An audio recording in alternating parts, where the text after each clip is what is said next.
Hey everyone, Scott here to discuss Saving Private Ryan, starring Tom Hanks, Edward Burns, Tom Sizemore, Jeremy Davies, Vin Diesel, Adam Goldberg, Barry Pepper, Giovanni Ribisi, and Matt Damon, and directed by Steven Spielberg. Now, I remember seeing this movie a lot, starting when I was maybe 11, 12 years old, something like that. I can't remember. But I didn't understand what was happening when I was probably around that age, and I understand it now because I watched it twice for this review. So let's get into it. The movie opens with Private Ryan as an older man visiting the graves of wounded soldiers, including Captain John Miller, played by Tom Hanks, who saved his life in World War II with his team, and that's what we see at the end. I love the first war attack of the American soldiers versus the Germans on the Omaha beach. That scene was so intense it'll make the war look like hell, which everybody knows it looks like hell anyways. And that sequence goes on for about the first 30 minutes of the movie. This has the best score out of any of the movies I've watched or going to watch so far. This score has a lot of Spielberg spirit that came from the heart of the soldiers. I really connect with and care for the soldiers, and Captain Miller, which I really like Tom Hanks as an actor, and I really like his character as a captain of the military slash school teacher, as we find out later in the film.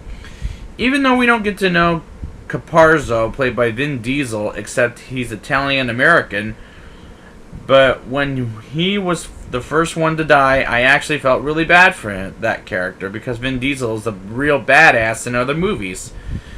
But here, I feel like he was kind of a wimp, despite being shot first. But don't get me wrong, I really care for the soldiers throughout the movie.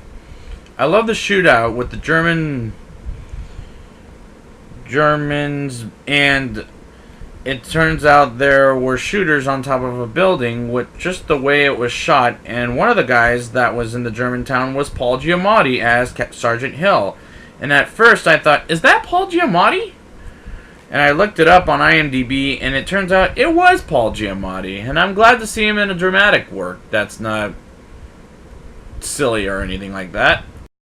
The American soldiers capture a German soldier, which I have to say, by the end of that sequence, they just let him go. The problem with that was, why let him go when he's going to bring more German soldiers by the end and get them killed, which causes more problems than just killing the prisoner. Private James Ryan, played by Matt Damon, is not only the MacGuffin in this movie, but he's a really likable character in this movie, in my opinion. I love the last fight between the soldiers saving Private Ryan and the Germans. I mean, sure, it's prolonged, but it's a great final fight, in my opinion. I also love the way how a couple things. One of them is Barry Pepper's sniper shooting, which I gotta say, he's pretty good with the sniper shot, number one. And number two, Tom Sizemore getting shot in the leg after a German soldier throws his helmet at him, and then he throws it back at him. I thought that was kind of funny. Now it's time for the rating. I'll give this movie a 9.0 out of 10. This is a great war movie about a group of soldiers the audience cares about to save one private to send home. Spielberg does a great job making us, the audience, caring for the soldiers, and I love this movie. So I'd like to thank you guys for joining me, and next week I will be back with Catch Me If You Can. And thanks for watching. I hope you enjoyed it, and be sure to subscribe, watch some more videos, and please leave a positive comment in the bottom if you can. And until next time, I don't know.